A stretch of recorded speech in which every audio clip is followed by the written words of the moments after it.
Okay, Assalamualaikum and good morning, everyone. Um, going to talk about blood supply of the brain. At the end of this lecture, you must be able to, number one, describe the arterial systems, the carotid and vertebral arteries that supply the brain. Number two, describe briefly the venous drainage of the brain. Number three, describe the formation of circle of Willis and its branches. Number four, describe the specific arteries and branches that supply functional areas and other important parts of the brain. And finally, some description of some of the lesions that can occur due to cerebrovascular accidents.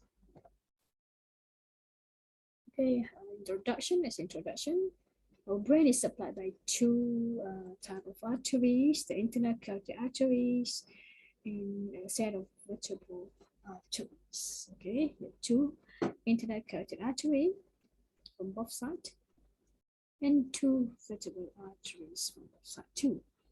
There are branches and anastomos on the inferior surface of the brain, which is known as the base of the brain,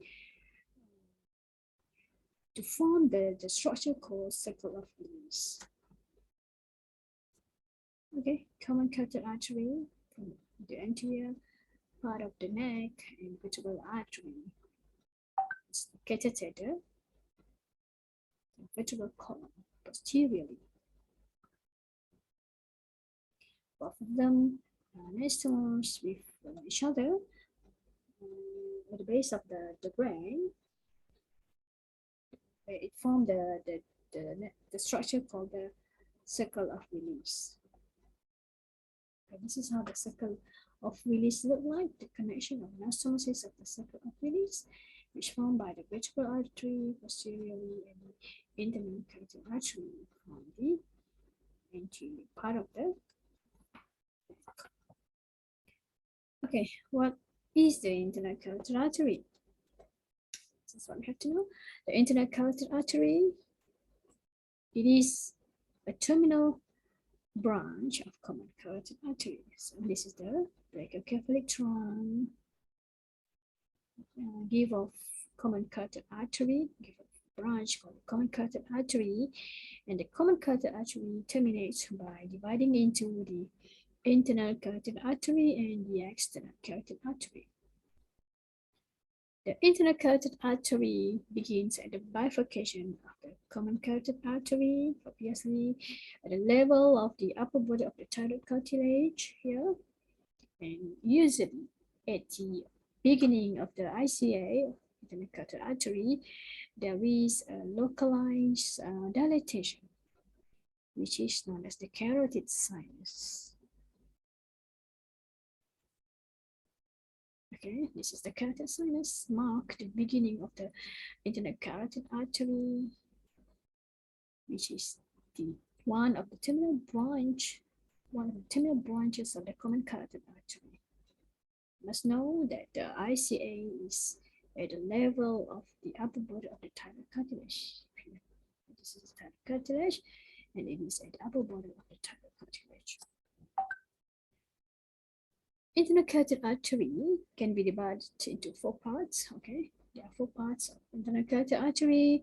Number one is the cerebral part. Okay, the cerebral part in the intracranial fossa, within the cranial fossa, and then second part is cavernous parts. It is in the cavernous sinus. Number three is petrous part in the carotid canal. Okay. And number four is cervical part. It's from the bifurcation of the common carotid artery. So the longest is the cervical part of the internal carotid artery. Okay. I repeat again, the cervical part from the bifurcation of the common carotid artery, and then the petrous part, the carotid canal, and after that is the cavernous part, the cavernous sinus, and lastly the cerebral part in the cranial fossa that form the circle of Willis. Okay, cerebral parts. Okay, we are going to just focus on the cerebral part because this topic is about the blood that supply the brain.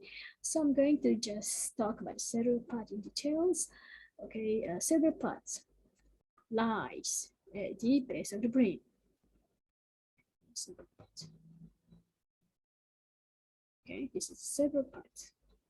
So this is the cerebral part, and this is the cavernous, this is petrous, and this is the cervical part. So the cerebral part gives off 5 branches. Number 1 is ophthalmic artery. Ophthalmic artery. Number 2 is posterior communicating artery.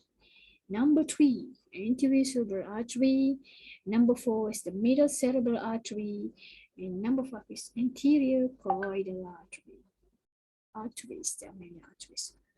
There are many anterior choroidal arteries because it is a small arteries. Okay, let's talk about the first branch, which is the ophthalmic artery. The ophthalmic artery. Obviously, it supplies the structure in the orbit.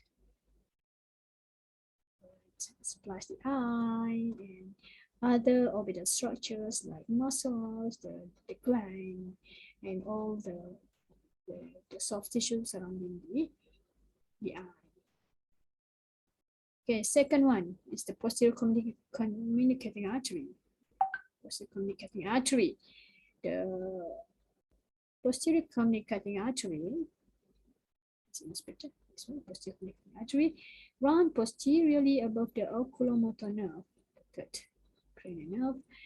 They joins posterior cerebral artery.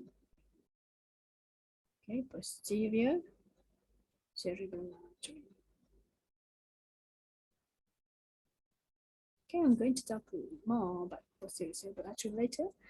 But the posterior communicating artery is connecting the ICA, the carotid artery, and the posterior cerebral artery posteriorly, and they run above the third cranial nerve, which is the oculomotor nerve. Okay, posterior communicating artery anastomosing with the posterior cerebral artery. Now we go to the third branch, which is the anterior cerebral artery. Anterior cerebral artery. So number 1, ophthalmic artery. Number 2, posterior communicating artery. And number 3 is anterior cerebral artery. Anterior cerebral artery, it runs forwards. Let's run forwards. Looking forwards. Runs forwards and medially superior to the optic nerve. Okay, this is the optic nerve. It's been cut in this picture. Okay, it's above the optic nerve. It entered the longitudinal fissure. Remember the longitudinal fissure of cerebrum?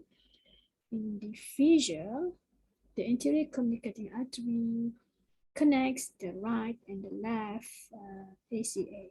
ACA means anterior cerebral artery. So this is the thing. This is the anterior communicating artery that connecting the right ACA and the left ACA. It curves backwards, okay, after it give off branch to the anterior communicating artery. Anastomos with the anterior communicating artery. It curves backward over the corpus callosum, and finally anastomos with the posterior cerebral artery. So it has 2 branches. One is the cortical branches, okay, they supply the cortex, and one central branches that supply the central part of the brain. Right. Cortical branches, this is what we have to know. Cortical branches, okay, it supplies all the medial surface, okay, all the medial surface of the cerebral cortex, all the medial surface of cerebral cortex as far as the parietal occipital sulcus. Therefore, okay, they supply the leg area of the precentral gyrus. Leg area of the precentral gyrus. So you can see this picture, the medial surface of cerebral cortex with small strip up until this. Okay, they supply the leg area of the precentral gyrus. Central branches enter the anterior perforated substance, parts of lentiform and colored nuclei of basal ganglion, and also the internal capsule. Anterior perforated substance plus lentiform and colored nuclei of the basal ganglion. and also the internal capsule. Now the third branch is the middle cerebral artery, the fourth branch, middle cerebral artery. Middle cerebral artery is MCA, is the larger terminal of branch of ICA, the larger, runs laterally in the lateral cerebral sulcus, curves on the superolateral surface, and run backward, and then run backward.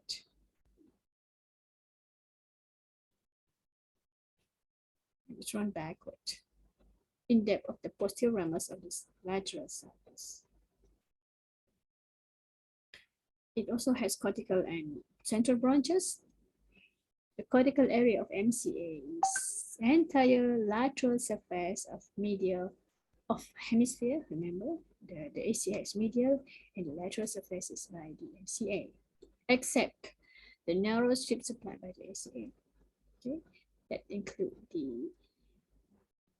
except the posterior occipital pole and also inferior lateral surface of hemisphere is by the MCA.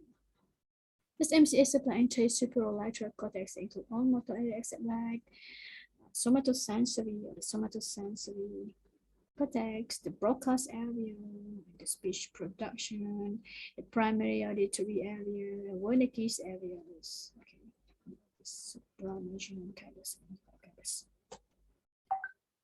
And the central branches of MCA, they supply the anterolateral striates or lenticulostriate arteries, enter the anterior perforated substance and supply the lentiform and cardiac nuclei and internal capsule. It's like the ACA2. And then number 5th branch of ICA is the anterior choroidal arteries. Anterior choroidal arteries. They supply the choroid plexus, hence they call it choroid. So they supply the choroid plexus. Do you know what is choroid plexus? It is the plexus that is located in the ventricle of the brain that will produce the CSF. Okay, the choroid plexus in the temporal horn of the lateral ventricle, and the optic tract, the uncus, the amygdala, hippocampus, globus pallidus, lateral geniculate nucleus, ventral part of the internal capsule. Okay, that is the ICA. Now we go to the vertebral artery. Vertebral artery is a branch of subclavian artery. So the subclavian artery gives off a branch called the vertebral artery. Okay. It can be divided into cervical part, and the cranial part. The cervical part, there can be the spinal branches that supply the spinal cord, the meninges, and the vertebra, and muscular branches that supply the suboccipital muscles. So the suboccipital muscle, the muscle that behind the occipital part of the skull. And the cranial part of supply the brain, obviously. It also give off 5 branches. Meningeal branches: posterior spinal artery, anterior spinal artery, posterior inferior cerebellar artery, and medullary arteries. Okay, meningeal branch. So meningeal branches. It's meningeal branches, posterior meningeal branch. It has anterior spinal artery. It has posterior spinal artery. Is not visible in this picture. Posterior inferior cerebellar artery, posterior inferior cerebellar artery, and medullary artery. This is the medulla. Meningeal branches of the vertebral artery. It has anterior branch and posterior branch. Okay. Yes, Nila, they supply the bone in meninges of posterior cranial fossa. The dura mater of cerebellar fossa and cerebelli. Okay. It's entered the cranial fossa through the foramen magnum, the largest opening in the skull. What's the passing through the foramen magnum again? Okay, I hope you know it is the spinal cord. Okay, anterior meningeal branch. Again, pictures showing the anterior meningeal branch, the posterior meningeal branch. Now, this posterior spinal artery. Second branch is the posterior spinal artery. In this picture is this one, posterior spinal artery. It's posterior spinal artery. They may arise from vertebral artery or PICA, but usually from PICA, posterior inferior cerebellar artery. It descends on the spinal cord close to the posterior of spinal line. Remember, this is the spinal artery. So this is where the spinal nerve roots coming out. So it has two posterior spinal arteries, this side and this side. Okay. It supplies 1/3 of the spinal cord.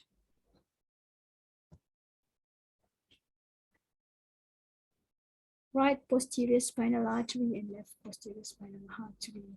Both of them supply 1/3 of the spinal cord. And it can be originated from the vertebral artery, but most of them arises from the beak. Okay, most of the posterior spinal artery arises from the beak, some of them from the vertebral artery. And anterior spinal artery. This is the anterior spinal artery. The anterior spinal artery, the arteries of two sides unite. So this is the anterior of two sides unite to form a single anterior spinal artery. The single artery descends on the anterior surface of medulla oblongata and anterior median fissure of spinal cord and supplies anterior 2/3 of the spinal cord. Now we go to the PICA, the posterior inferior cerebellar artery. So, the largest branch of the vertebral artery passes on irregular course of medulla and cerebellum and supply the cerebellum. Which part of cerebellum? The inferior surface of vermis and central nuclei of cerebellum and undersurface of cerebellar hemisphere. And also medulla oblongata and also choroid plexus of the fourth ventricle. Must be specific, okay? Because supply the choroid plexus of the fourth ventricle. Intracorridor artery supply the lateral ventricle, but the PICA supply the choroid plexus of the fourth ventricle. The PICA, again, picture showing the PICA that supply the inferior part of the cerebellum. Okay, now the medullary arteries. These arteries are the small branches that are distributed to medulla oblongata. All right, now we go to the basilar artery. This artery is actually the artery that connecting the vertebral artery in the ICA, internal carotid artery. Okay, this is the vertebral artery. Okay. This vertebral artery, there are two, the right and the left vertebral artery unite to form the basilar artery. This is the basilar artery. It descends and groove on the anterior surface of the bones, ends by divided into posterior cerebral artery. Okay.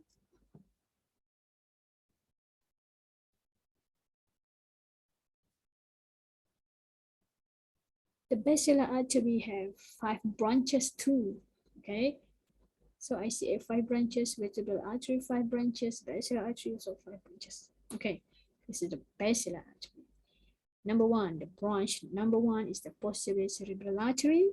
They form part of the circle of Willis and superior cerebellar arteries, right and left, and pontine arteries, labyrinthine artery, and anterior inferior cerebellar artery.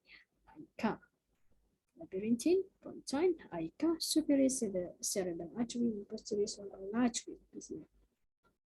Pontine arteries, let's go to pontine arteries, okay? Numerous small vessels that enter the substance of pons and supply the pons and adjacent part of the brain. Labyrinthine artery, Other name for labyrinthine artery is internal acoustic artery, and accompanies the facial and vestibulocochlear nerve into the internal acoustic meatus. It supplies the internal ear, and it often arises as a branch of the ICA. Some of them directly from the basilar artery, and some of them from the anterior inferior cerebellar artery. And ICA, so the ICA, this is ICA. Anterior inferior cerebellar artery passes posteriorly and laterally. Okay, they supply the anterior and inferior parts of the cerebellum. Okay, ICA that supply the anterior and inferior part of the cerebellum.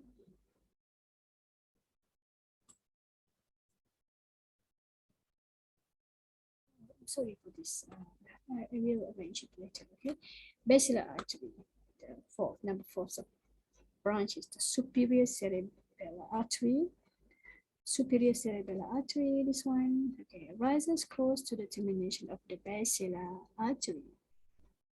Twins around the cerebral peduncle, okay, and it supplies the bones, the pineal gland, and superior medullary velum. Okay, superior cerebellar artery, this one. This is the area of supply of this SCA.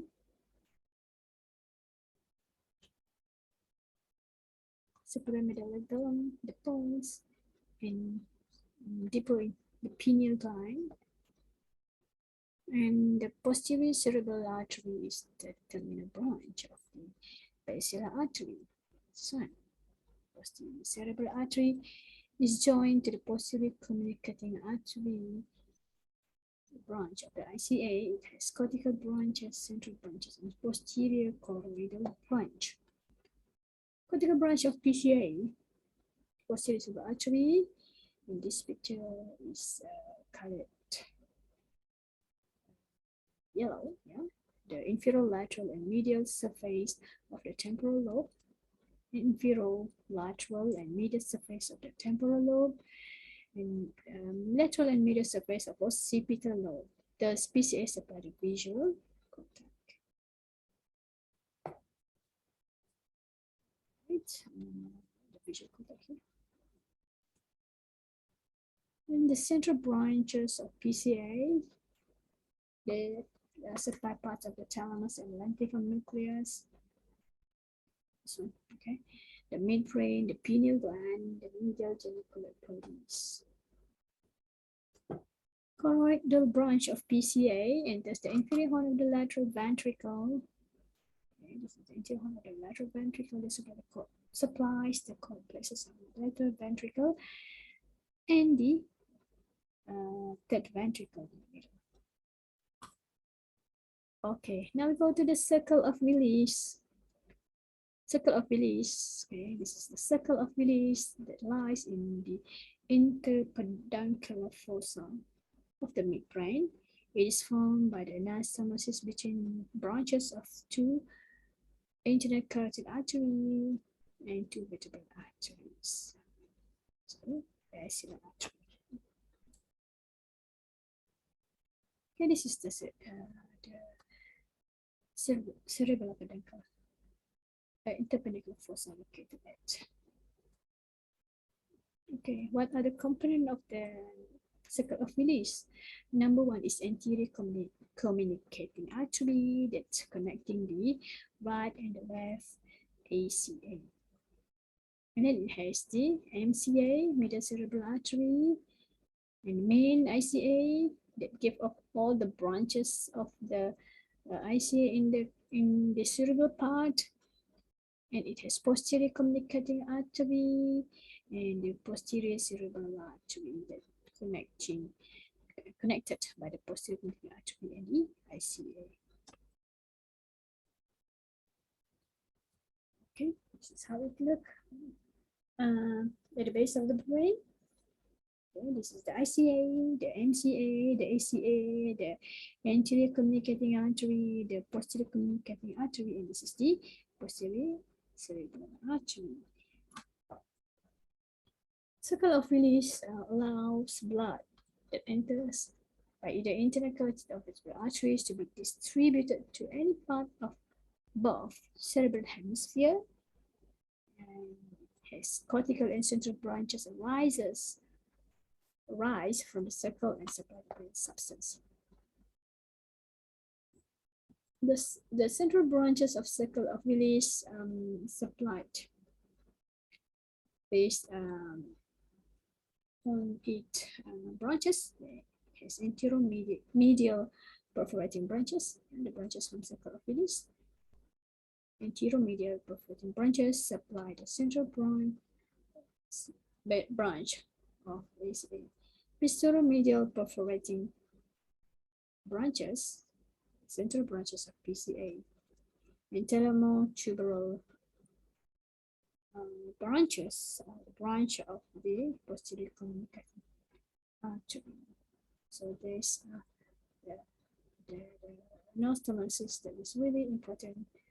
It's supply the brain in central part of the brain. Now we go to the veins of the brain. Characteristic of the veins of the brain. The venous rhythm in brain does not follow the arterial patterns. It's totally different from different other part of the body. The veins of the brain are extremely thin wall due to absence of muscular tissue in their wall. The veins of the brain possess no valve in the vein of the brain, and the veins of the brain run mainly in the subarachnoid space.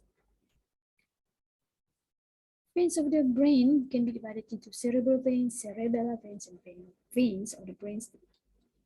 Cerebral vein has two sets of venous system.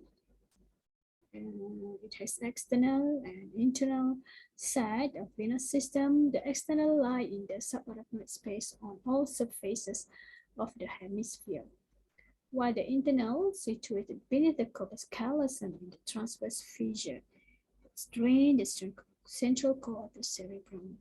Both sets of cerebral veins pierce the arachnoid matter, whereby they pierce the meningeal layer of dura, empty into dural venous sinuses in between the endosteal and meningeal layer of dura. Okay, you can see both sets of cerebral veins pierce the arachnoid matter. Pierce the meningeal layer of dura, and empty into dural venous sinuses between the endosteal and meningeal layer. So this is where the dural sinus located at. Okay. External and internal.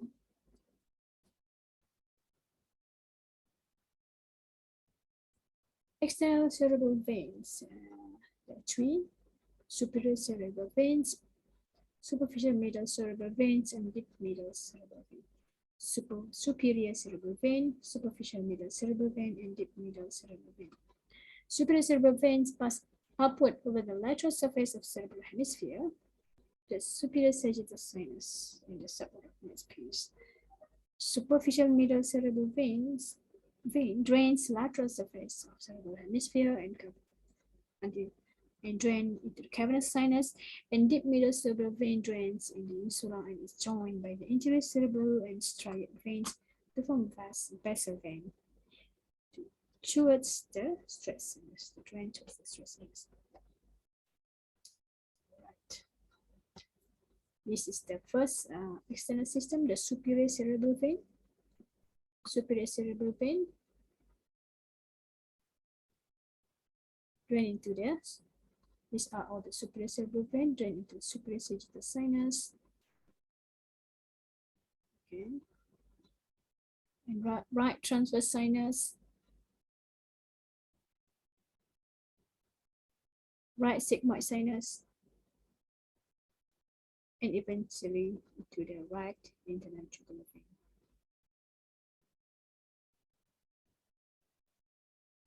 Right sigmoid sinus, transverse sinus. Okay, superior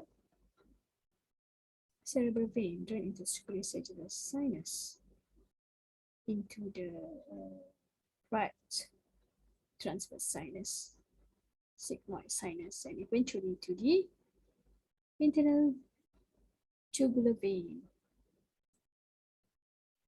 Okay, this is all the superior cerebral veins. Well located in the cerebral sulcus. Now we go to the superficial middle cerebral vein. Superficial middle cerebral vein. Drain into the cavernous sinus, and from cavernous sinus into the petrosal sinus, inferior and superior petrosal sinus. Superior, this one is superior, this one inferior petrosal sinus, into sigmoid sinus, into the jugular vein. So this is the superficial middle cerebral vein.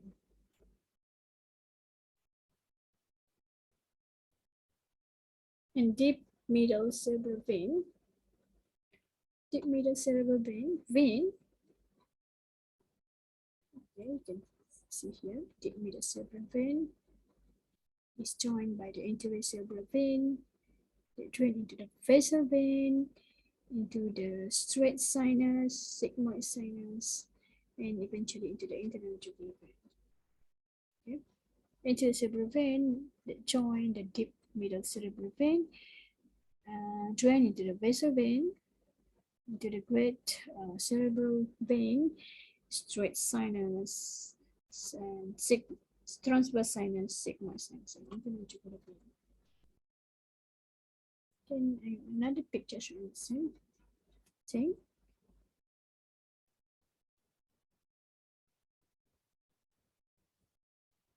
That one was the external cerebral vein.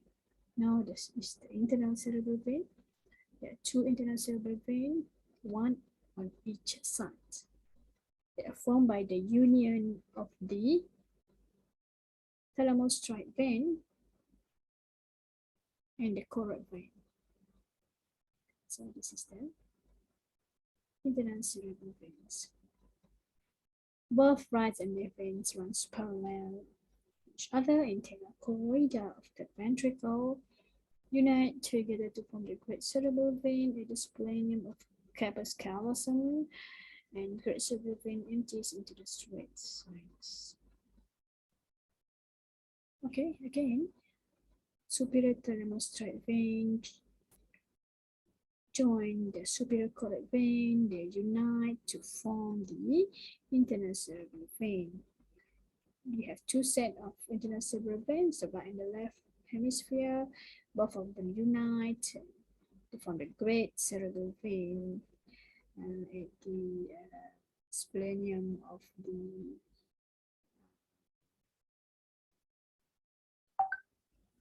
corpus callosum, and then eventually they drain the straight sinus, transverse sinus, and sigmoid sinus, and internal jugular vein. Okay, little short fact about clinical correlates that relate to this lecture, which is really important for you to know this. Okay, it is a cerebrovascular accident or CVA, or stroke. This is happen due to certain kind of blood supply to the brain. It can be either due to bleeding, hemorrhagic, and ischemic. Ischemic is kind of blood supply. Okay, hemorrhagic is less common, where it's only take about 20% of all stroke cases, but this type most often result in death or severe. Ischemic is due to blood clot that lodge the cerebral artery that prevent the blood supply to certain area of the brain, and this is common type of CVA, but the prognosis is better than hemorrhagic. Okay. Stroke is an interruption of blood supply to any part of the brain. The ischemic stroke and hemorrhagic stroke. Hemorrhagic stroke is usually due to the hypertension or trauma. So the difference between CT scan in ischemic and hemorrhagic stroke, this is ischemic and this is hemorrhagic. So of all the stroke, you have to know what is the outcome of the stroke if it is involving the anterior cerebral artery, middle cerebral artery, and posterior cerebral artery. If it is affecting the anterior cerebral artery, it will cause contralateral hemiparesis and hemisensory loss involving mainly the leg and foot. This person will enable to identify object correctly, apathy, and personality changes to the frontal and parietal lobes affected. Middle cerebral artery occlusion will cause contralateral hemiparesis. So for this spelling, contralateral hemiparesis and hemisensory loss involving mainly the face and arm. Okay.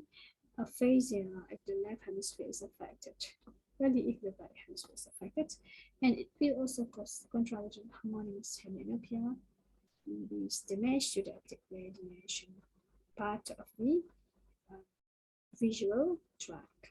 Posterior cerebral artery occlusion will cause contralateral homonymous hemianopia with some degree of macular spanning.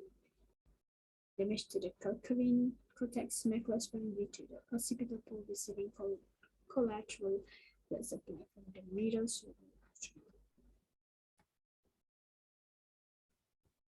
Okay, hemorrhage can be epidural hematoma or intracranial hematoma.